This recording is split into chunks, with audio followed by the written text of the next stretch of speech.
फसव्या गुलालाची पुनरावृत्ती, आरक्षण देणारे शासन आणि त्याविरोधात न्यायालयात जाणारेही शासनाचेच मंत्री. शासनाने मराठा समाजास आरक्षण दिलेले आहे, त्यासाठी हैदराबाद गॅझेटचा स्वीकार केला आहे. तर याच शासनातील मंत्री आता या GR विरोधात न्यायालयात जाणार असल्याची भाषा करताना दिसत आहेत. यास म्हणायचे तरी काय? नेमके काय चालले?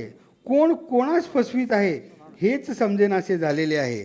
शासनाने काढलेला GR हा मराठा समाजाच्या आरक्षण लढ्यातील मोठे यश असल्याचे सांगत मोठे जल्लोष करण्यात आले आणि उधळण्यात आलेल्या गुलालाचा रंग फिका पडत नाही तोवर या GRच्या विरोधात न्यायालयात याचिका दाखल होणार, या GRचा आरक्षणास काहीच लाभ होणार नाही वगैरे वगैरे वार्ता प्रसार माध्यमातून येण्यास सुरुवात झाली. यामुळे हैदराबाद गॅझेट म्हणजे काय, नेमका आरक्षणाचा लाभ कोणास होणार, कशा प्रकारे होणार, तसेच सर्वात महत्त्वाचा म्हणजे याबाबत जरांगे पाटील यांना माहिती नव्हती काय, असे प्रश्न निर्माण होताना दिसू लागले.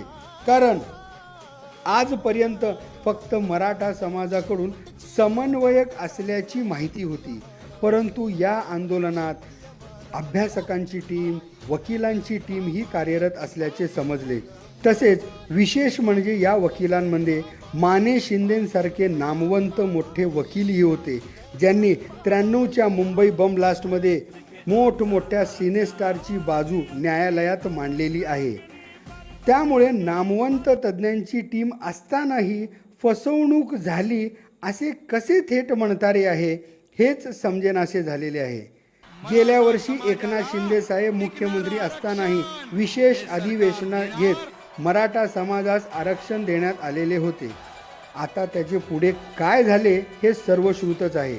आणि आता मागच्या वेळी फसवणूक झाल्याचा सूर देत पुन्हा नव्याने आंदोलन, पुन्हा गुलाल उधळण्यात आले, पुन्हा शासनाने GR काढला आणि पुन्हा अशा या चर्चा सुरू झाल्याने यावेळी तरी फसवणूक झाल्याचे भविष्यात समोर येऊ नये अशीच भावना व्यक्त केली जात आहे.